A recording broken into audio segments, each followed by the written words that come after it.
ये रिश्ता क्या कहलाता है कि आने वाले एपिसोड में मायरा की जिंदगी में एक ऐसा बड़ा मोड़ आने वाला है जिसकी वजह से पोद्दार परिवार के रिश्तों में भी काफी तनाव देखने को मिलेगा।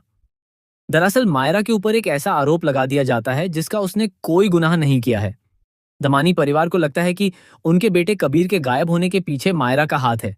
इसी गलतफहमी की वजह से पुलिस पोद्दार हाउस पहुंचती है और मायरा को गिरफ्तार कर लेती है। मायरा अब 18 साल की हो चुकी है, इसलिए उसके खिलाफ कानूनी कार्रवाई की जा सकती है। जैसे ही पुलिस मायरा को अपने साथ लेकर जाने लगती है, उसके चेहरे पर डर साफ दिखाई देता है। मायरा पहले से ही पुलिस और जेल से जुड़े अपने पुराने अनुभवों की वजह से काफी परेशान रहती है। पुलिस को सामने देखकर उसके मन में वही डर दोबारा जाग जाता है। वह खुद को बेगुनाह बताने की कोशिश करती है, लेकिन हालात उसके खिलाफ होते हैं। अभीर और अरमान पुलिस के सामने मायरा का पक्ष रखने की कोशिश करते हैं और उनसे बार बार कहते हैं कि मायरा को बिना किसी सबूत के गिरफ्तार न किया जाए। लेकिन दमानी परिवार अपनी बात पर अड़ा रहता है और आखिरकार पुलिस मायरा को अपने साथ लेकर चली जाती है। यह पूरा दृश्य पोद्दार परिवार के लिए बेहद भावुक होने वाला है। मायरा की गिरफ्तारी के बाद अरमान का गुस्सा 7वें आसमान पर पहुंच जाता है। उसे लगता है कि दमानी परिवार ने उसकी बेटी के साथ बहुत बड़ा अन्याय किया है। अरमान और अभीरा तुरंत मायरा की जमानत करवाने की कोशिश करते हैं और आखिरकार मायरा को राहत मिलती है। लेकिन यह मामला यहीं खत्म नहीं होता। अरमान के मन में दमानी परिवार के खिलाफ गुस्सा और बढ़ जाता है।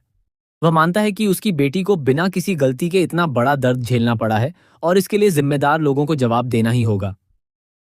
इसी बीच कहानी में सबसे बड़ा ट्विस्ट तब आता है जब कबीर अचानक अपने घर वापस लौटता है। उसके वापस आने के बाद सच्चाई सामने आती है कि वह किसी गलत वजह से नहीं, बल्कि अपनी एक दोस्त से मिलने के लिए गया था। इसी कारण वह समय पर अपने घर नहीं पहुंच पाया था। कबीर के गायब होने में मायरा की कोई गलती नहीं थी। ये सच्चाई सामने आते ही दमानी परिवार को अपनी गलती का एहसास होता है। कबीर भी अपने परिवार के इस रवैये से बेहद नाराज हो जाता है और उनसे सवाल करता है कि आखिर उन्होंने बिना सबूत के मायरा को दोषी कैसे मान लिया और उसे पुलिस के हवाले कैसे कर दिया।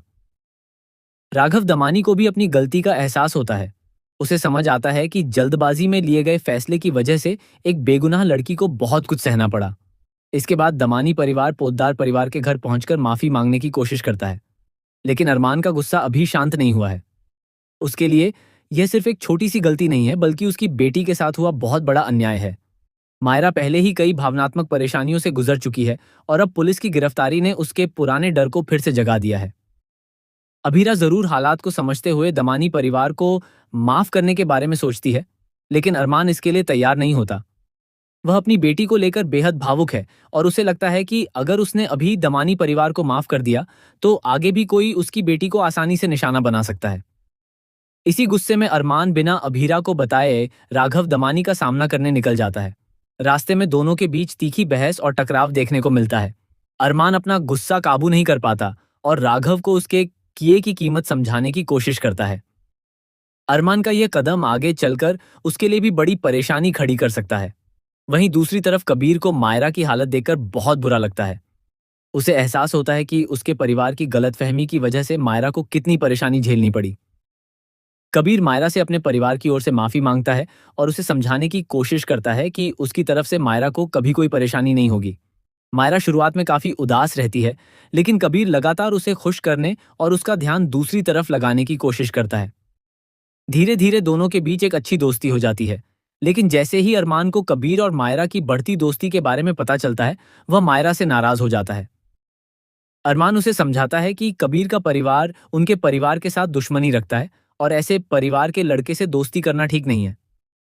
मायरा को अरमान की यह रोक टोक बिल्कुल पसंद नहीं आती। उसे लगता है कि अरमान उसकी भावनाओं और फैसलों को समझने के बजाय हर समय उस पर अपनी बातें थोप रहा है।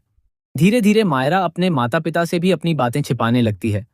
वह अरमान और अभीरा से दूरी बनाने की कोशिश करती है, क्योंकि उसे डर होता है कि अगर उसने अपनी जिंदगी की हर बात उन्हें बताई तो शायद अरमान फिर से उसे रोकने लगेगा। अभीरा को यह बदलाव साफ दिखाई देता है। वह समझ जाती है कि अरमान का जरूरत से ज्यादा सुरक्षात्मक व्यवहार ही मायरा को उनसे दूर कर रहा है। अभीरा अरमान को बार बार समझाती है कि बेटी को हर समय रोकना सही नहीं है। अगर वह मायरा पर इसी तरह नजर रखता रहा तो एक दिन मायरा उससे अपनी जिंदगी की हर बात छिपाने लगेगी। अभीरा की यह बात अरमान को अंदर तक परेशान कर देती है। उसे डर लगने लगता है कि कहीं उसकी बेटी सच में उससे दूर ना हो जाए। लेकिन बेटी को खोने के डर में अरमान एक और बड़ी गलती कर बैठता है। वह मायरा पर नजर रखना शुरू कर देता है और उसकी गतिविधियों के बारे में पता लगाने की कोशिश करता है।